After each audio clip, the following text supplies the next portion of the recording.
வணக்கம். இந்த வாரம் தமிழ்ல பாப்புலர் நடிகர்கள் நடிச்ச 2 படங்கள். கூடவே தெலுங்குல ஹரிஹர வீரமல்லு, இங்கிலீஷ்ல ஃபென்டாஸ்டிக் 4, மகாவதார் நரசிம்மா அப்படிங்கிற அனிமேஷன் படம் லிஸ்ட் போகுது. நேத்து வீரமல்லு படத்தை பத்தின டிஸ்க்ளைமர், அதாவது இந்த ரிவ்யூவை நீங்க பார்த்திருப்பீங்க. தமிழ்ல முதல்ல பிரஷ் ஷோ போடுது மாரிசன் தான். ஸோ முதல்ல அந்த ரிவ்யூ. ட்ரெய்லர் பார்க்க வேணாம் அப்படின்னு நினைச்சாலுமே கூட செம்மையா இருக்கு, பாருங்க பாருங்கன்னு பயங்கரமான ஒரு பியர் ப்ரெஷர். வேற வழி இல்லாம பார்த்துட்டேன். ட்ரெய்லர் செம்மையா தான் இருந்துச்சு. ஃபஹத்தோட ஆக்டிங், இவரோட மியூசிக் ரெண்டுமே செம்மையா இருக்க போகுதுங்கிற மாதிரி புரிஞ்சுது. நினைச்ச மாதிரியே படத்துல செம்மையா இருந்தது. படத்துல வேற என்னெல்லாம் நல்லா இருந்தது, எனக்கு என்னெல்லாம் ஒர்க் ஆகல அப்படிங்கறத சொல்றேன். நீங்க சேனல் சப்ஸ்கிரைப் பண்ணலாம், சப்ஸ்கிரைப் பண்ணுங்க. வீடியோ எப்படி இருந்துக்கிறத கமெண்ட்ல சொல்லுங்க, லைக் பண்ணுங்க, ஷேர் பண்ணுங்க.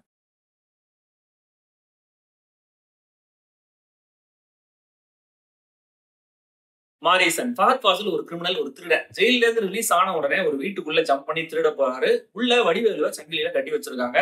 எனக்கு அல்சைமர் இருக்கிறதுனால பையன் இப்படி கட்டி வச்சுட்டு வெளியில போயிட்டான், எப்படியாவது என்னை தப்பிக்க வச்சுட்டு உனக்கு நான் காசு தரேன் அப்படின்னு வடிவேலு சொல்றாரு. ஃபஹத்தும் காசுக்காக அவரை தப்பிக்க வைக்கிறாரு. அப்பதான் வடிவேலு கிட்ட இன்னும் பல லட்சம் காசு இருக்கு அப்படிங்கிறது ஃபஹத்துக்கு தெரிய வருது.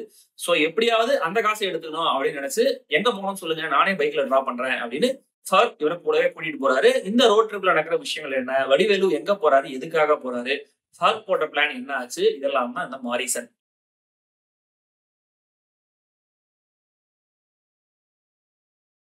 ஃபாஃபா ஆக்டிங்க புகழ்ந்து புகழ்ந்து போர் அடிக்குது.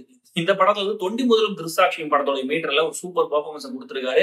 பெரும்பாலும் ஒரு ஹாப்பி கோ லக்கி திருடனா தெரியுறாரு. சட்டுன்னு சீரியஸ் ஆகிறாரு, கன்னிங்கா பிளான் பண்றாரு, ஃபைட்ல நல்ல மாஸ் காமிக்கிறாரு.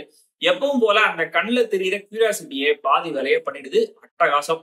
வடிவேலு மாமன்னனுக்கு அப்புறம் அவுட் அண்ட் அவுட் சீரியஸான ஒரு கேரக்டர். ஒரு சில மூமெண்ட்ஸ் டயலாக்ஸ் தவிர எங்கேயுமே காமெடிக்கு இடம் தராத ஒரு பெர்ஃபார்மன்ஸ்.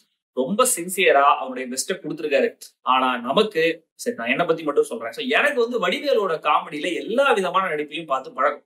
அதனால அவர் ரொம்ப எமோஷனலான காட்சியில பெர்ஃபார்ம் பண்ணும்போது கூட அதுக்கு ஈக்குவலண்டா கிட்டத்தட்ட அதே மாதிரி ரியாக்ஷன் இருக்கிற ஒரு காமெடி சீன் மைண்டுக்கு வந்துட்டு போயிடுதா. அதனால வந்து டக்குன்னு அது ஒர்க் ஆக மாட்டேங்குது. அவர் ஃபார் கேரக்டர் கிட்ட பேசும்போதெல்லாம் என்ன திருடாவக்கரசு, ஆளே மாறிட்டேல் அப்படின்னு சொல்ற மாதிரியே தான் தோணிட்டே இருந்துச்சு. பட் இது எதுவுமே அவருடைய தப்பு கிடையாது. ஸ்டில் இதையும் மீறி எனக்கு எல்லாமே மறக்குதே அப்படின்னு ஃபீல் பண்ணி பேசுற அந்த ஒரு ஷாட்ல நிஜமாவே மனுஷன் நம்மள கலங்க வச்சிருக்காரு.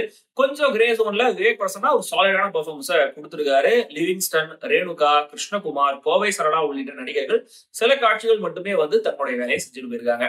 யுவன் சங்கர் ராஜாவுடைய பிஜிஎம் ஆல்ரெடி சொன்ன மாதிரி நல்லாவே இருக்கு. ஃபர்ஸ்ட் ஹாஃப் டே ரோட் ட்ரிப்பை பிளசண்டா அக்கம்பனி பண்ற அதே நேரத்துல அண்டர் கரண்ட்ல வர அந்த மிஸ்ட்ரியும் சட்டிலா ஹிட் பண்ணிட்டே இருக்கு. செகண்ட் ஹாஃப்ல மொத்தமா த்ரில்லர் மோடுக்கு மாறும்போது மியூசிக்கும் கொஞ்சம் லவுடா ஸ்ட்ராங்கா மாறி அதை பக்காவா காம்ப்ளிமெண்ட் பண்ணிருக்கு. இளையராஜா பாட்டு செலக்ஷனும் சரி, ஒரிஜினல் வாய்ஸஸ் ரீடைன் பண்ணிட்டு அதுக்கு மேலேயே ஈவன் ரீக்ரியேட் பண்ணிருக்கிற ஆர்கெஸ்ட்ரேஷனும் சரி, கேட்க அவ்வளவு சூப்பரா இருந்தது தியேட்டர்ல. கலைச்செல்வன் சிவாஜியோட சினிமாகிராஃபி ரொம்ப ஜென்டலா இருக்கு. கதையோட தன்மை மாறும் போதும் சரி, இம்ப்ளைடா வயலன்ஸ் இருக்கும் போதும் சரி, அதை விஷுவலா கிரேஸ்ஃபுல்லாவே காட்டியிருக்காரு. ஒரு திருட, அவனால பாதிக்கப்பட போற பாவமான அல்சைமர் இருக்கிற ஒரு விக்டிம், இவங்க 2 பேருக்குமான ஜேர்னி. ட்ரெய்லர் நமக்கு சொல்லப்பட்ட இந்த பிரமிஸ முதல் பாதி வரைக்கும் எங்கேயும் போர் அடிக்காம ஜாலியா அங்கங்க ஹியூமரோட சுவாரஸ்யமாவே கொண்டு போயிருக்காங்க. இயக்குனர் சுதீஷ் சங்கரும் சரி, கதை திரைக்கதை வசனம் எழுதியிருக்கிற கிருஷ்ணமூர்த்தியும் சரி, ரொம்ப மினிமலிஸ்டிக்கா விஷயங்களை மெயின்டைன் பண்ணி ப்ராப்பரா எல்லாத்தையும் ஃபோர் ஷேடோ பண்ணி நரேட் பண்ணியிருக்காங்க. மேபி செகண்ட் வாட்ச்ல இந்த படத்துல இன்னும் நிறைய விஷயங்கள் தெரிய வரும்னு நினைக்கிறேன்.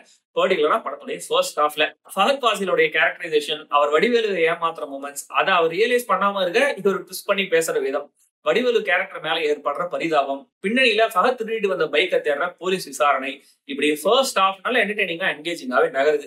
எதிர்பார்க்காத ஒரு இன்டர்வல் ட்விஸ்ட் ரிவீல் ஆகும் போதே மொத்த படமும் என்ன அப்படிங்கிற அந்த ரோட் மேப் நமக்கு புரிஞ்சுறதுனால எதிர்பார்த்த அளவுக்கு ஒரு சுவாரஸ்யமான படமா மாரிசன் அதுக்கு மேல ப்ராக்ரஸ் ஆகல அப்படிங்கறதுதான் ஒரு ஏமாற்றம். இந்த செகண்ட் ஹாஃப்லயுமே கூட அந்த இளையராஜா பாட்டு வர அந்த மூமெண்ட் செம்ம வைபா இருந்துச்சு.